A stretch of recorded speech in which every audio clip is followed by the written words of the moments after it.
Hello everyone, জ্ঞানজ্যোতি coaching সেন্টারের পক্ষ থেকে তোমাদের সকলকে জানাই আরও একবার স্বাগত।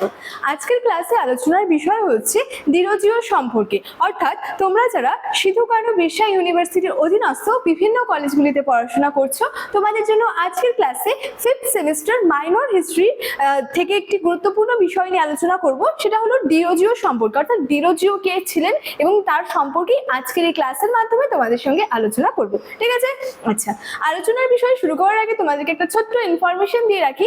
তোমরা যারা যারা ভাবছো আমাদের সঙ্গে এই সেমিস্টারে অনলাইনে যুক্ত হবে, তারা স্ক্রিনে দুটি নাম্বার দেখতে পাচ্ছ, 7076398606 এবং 6295916282। এই নাম্বার দুটি হলো আমাদের জ্ঞানজ্যোতি কোচিং সেন্টারের অফিসিয়াল হেল্পলাইন নাম্বার। যে কোনো একটি নাম্বারে যোগাযোগ করে যুক্ত হয়ে যেতে পারো। ঠিক আছে? এর সাথে সাথে তোমাদেরকে কোর্স ডিটেলস সম্পর্কে, এছাড়াও যে কোর্স ফি সম্পর্কে একটু বলে রাখি।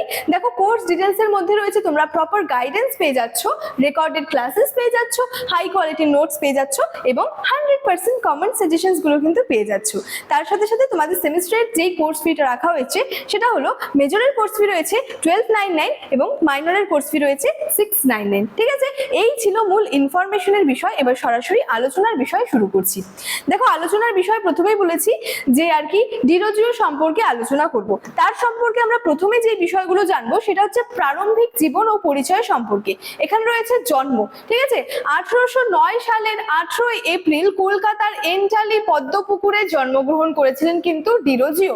ঠিক আছে? তার পরিবার সম্পর্কে কি বলেছে যে তার পিতা ফ্রান্সিস ডিরোজিও ছিলেন একজন ইন্দো পর্তুগিজ খ্রিস্টান এবং মাতা সোফিয়া জনসন ছিলেন একজন অ্যাংলো ইন্ডিয়ান নারী। ঠিক আছে? এটা মূলত কি তার জন্ম সম্পর্কে এবং তার পরিবার সম্পর্কে কিন্তু বলা হয়েছে। তারপরে রয়েছে দেখো তার শিক্ষা জীবন সম্পর্কে। ঠিক আছে? আর ডিরোজিওর পুরো নাম হচ্ছে হেনরি লুই ভিভিয়ান ডিরোজিও। ঠিক আছে? তার শিক্ষা জীবন সম্পর্কে কি বলা হয়েছে, তিনি কলকাতার বিখ্যাত ধর্মতলা একাডেমি থেকে ডেভিড আর কি ড্রুমন্ডের তত্ত্বাবধানে কিন্তু শিক্ষা লাভ করেছিলেন। তারপরে রয়েছে চরিত্র ও ঝোঁক সম্পর্কে, অর্থাৎ ছাত্র জীবন থেকেই এই ডিরোজিও কি ছিল ফরাসি বিপ্লব এবং ইউরোপীয় যুক্তিবাদী দর্শনের প্রতি কিন্তু গভীর আর কি অনুরাগী ছিলেন। ঠিক আছে? তাহলে প্রথম স্লাইডের মাধ্যমে আমরা যে বিষয়টা জানলাম বা যে বিষয়টা আলোচনা করলাম সেটা হলো ডিরোজিওর যে প্রারম্ভিক জীবন এবং পরিচয়টা কি রয়েছে, ডিরোজিও কে ছিলেন, তার পিতা মাতার নাম কি ছিল, ঠিক আছে, এবং তার শিক্ষা জীবন সম্পর্কে এই সমস্ত যে বিষয়গুলো রয়েছে এটা নিয়ে মূলত প্রথম স্লাইডে আলোচনা করলাম। দ্বিতীয় স্লাইডে বা নেক্সট স্লাইডের মধ্যে যেটা রয়েছে সেটা হচ্ছে হিন্দু কলেজের শিক্ষকতা। এখানে বলেছে শিক্ষক হিসেবে নিয়োগ, অর্থাৎ মাত্র 17 বছর বয়সে তিনি কলকাতা হিন্দু কলেজের ইংরেজি সাহিত্য ও ইতিহাসের শিক্ষক হিসেবে কিন্তু যোগদান আর কি করেছিলেন। ঠিক আছে? তাহলে কি করলেন, শিক্ষক হিসেবে তার নিয়োগের বিষয়টা এখানে কিন্তু তুলে ধরা রয়েছে। তারপর রয়েছে শিক্ষাদানের বিভিন্ন পদ্ধতি। তিনি গতানুগতিক মুখস্থ বিদ্যার তীব্র বিরোধিতা করতেন এবং ছাত্রদের স্বাধীনভাবে চিন্তা করতে ও সবকিছুর যুক্তির আলোকেই বিচার করতে উৎসাহিত করতেন। তাহলে তার শিক্ষাদানের একটা ভিন্ন পদ্ধতি ছিল। কিরকম পদ্ধতি? ডিরোজিও কি বলতেন যে একটা মুখস্থ বিদ্যা যেটা রয়েছে, ঠিক আছে, যে একদম প্রত্যেকটা বিষয় মুখস্থ করার একটা যে মুখস্থ বিদ্যা সেটার তীব্র বিরোধিতা করেছিলেন। তিনি কি বলেছিলেন যে ছাত্রছাত্রীদের স্বাধীনভাবে চিন্তা করতে এবং সবকিছুর কিন্তু যুক্তির আলোকেই সেটা বিচার করতে কিন্তু তিনি ছাত্রদের আর কি উৎসাহিত কিন্তু করতেন। তারপর রয়েছে শ্রেণীকক্ষের বাইরে প্রভাব, অর্থাৎ তার পাঠদান বা তিনি যেই পাঠদান করাতেন, তিনি যে পাঠটা দিয়ে থাকতেন সেটা শুধুমাত্র শ্রেণীকক্ষের মধ্যেই সীমাবদ্ধ ছিল না। তিনি নিজ বাসগৃহেও ছাত্রদের সঙ্গে বিভিন্ন সাহিত্য, দর্শন, বিজ্ঞান এই বিষয়ে কিন্তু মুক্ত আলোচনা করতেন। তাহলে তিনি কি বলতেন, তার পাঠদানটা কেবলমাত্র শুধুমাত্র যে শ্রেণীকক্ষের মধ্যেই যে সীমাবদ্ধ ছিল সেটা কিন্তু নয়। তিনি কি করতেন, নিজ বাসগৃহেও ছাত্রদের কি করতেন, ছাত্রদের সঙ্গে বিভিন্ন সাহিত্যের বিষয়, বিভিন্ন দর্শন, বিজ্ঞান বিষয়ে কিন্তু মুক্ত আলোচনা তিনি আর কি করতেন। নেক্সট রয়েছে ইয়ং বেঙ্গল এবং একাডেমিক অ্যাসোসিয়েশন। এখানে বলেছে প্রথমে একাডেমিক অ্যাসোসিয়েশন সম্পর্কে যে 1828 সালে ডিরোজিওর উৎসাহে তার ছাত্ররা এই ঐতিহাসিক বিতর্ক ও সাহিত্য সংঘ প্রতিষ্ঠা করেছিলেন, যেখানে স্বাধীন মতামত প্রকাশের সুযোগটা কিন্তু তৈরি হয়েছিল। এটাই মূলত ছিল কিন্তু তার একাডেমিক অ্যাসোসিয়েশনের মধ্যে। নেক্সট রয়েছে ইয়ং বেঙ্গল দল। এখানে হচ্ছে তার অনুসারী ও শিষ্যগণ ইয়ং বেঙ্গল বা ডিরোজিয়ান নামেও কিন্তু পরিচিত আর কি হন।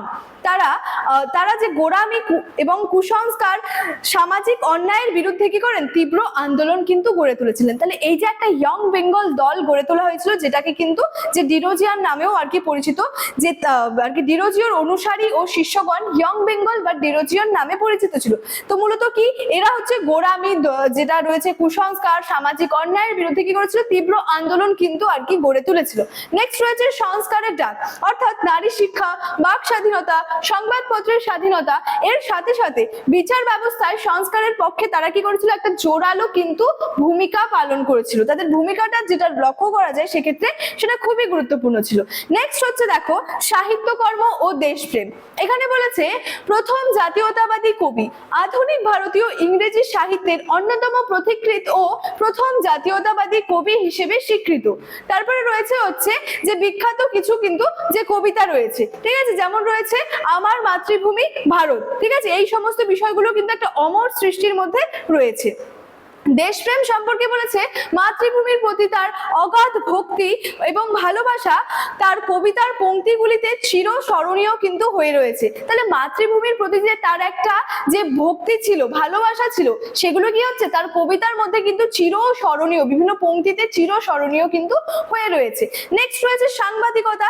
এখানে বলেছে তিনি বিভিন্ন প্রগতিশীল পত্রিকা আর কি সম্পাদনা এবং প্রকাশের মাধ্যমে সমাজ সচেতনতা কিন্তু বৃদ্ধি করেছিলেন। তো এই সমস্ত বিষয়গুলো কিন্তু লক্ষ্য করা যায়। তারপরে রয়েছে দেখো বিভিন্ন বিতর্ক, বরখাস্ত এবং উত্তরাধিকার। এখানে বলেছে হিন্দু কলেজ থেকে বরখাস্ত, যে বিষয়টা কিন্তু খুব গুরুত্বপূর্ণ, ঠিক আছে, কি বলেছে তার মুক্তবন্দী ও নাস্তিস্কবাদী ধারণার কারণে রক্ষণশীল হিন্দু সমাজের বিরোধিতার মুখে পড়ে 1831 সালের এপ্রিল মাসে তাকে হিন্দু কলেজ থেকে কি করা হয়, বরখাস্ত কিন্তু করা হয়েছিল। নেক্সট রয়েছে অকাল প্রণয়ন। এখানে বলেছে মাত্র 22 বছর বয়সে 1831 সালের 26 ডিসেম্বর কলেরায় আক্রান্ত হয়ে এই প্রদীপ্ত যে প্রতিভাধর শিক্ষক এবং কবির জীবনাবসান কিন্তু ঘটে যায়। তারপর রয়েছে ঐতিহাসিক কিছু প্রভাব। এবার কিন্তু কিছু আর কি ঐতিহাসিক প্রভাব লক্ষ্য করা যায়। কি রয়েছে দেখো, বলেছে তার মৃত্যুর পরও বাংলার নবজাগরণে ইয়ং বেঙ্গল আন্দোলনের চিন্তা ও প্রভাব সুদীর্ঘকাল ধরে কি হয়েছিল, যে সমাজ সংস্কারের পথ প্রদর্শকের কিন্তু কাজ করেছিল। ঠিক আছে, তাহলে এই যে ডিরোজিও কে ছিলেন, এটা নিয়ে কিন্তু একটা সংক্ষেপে আলোচনা করলাম আজকের এই ক্লাসের মাধ্যমে তোমাদের সঙ্গে। ঠিক আছে, তো ইনফরমেশন যেটা রয়েছে সেটা কিন্তু ভিডিওর শুরুতে আলোচনা করে রেখেছিলাম। চলো আজকের ক্লাস এতটাই, দেখা হচ্ছে পরবর্তী ক্লাসে। Thank you so much, thanks for watching.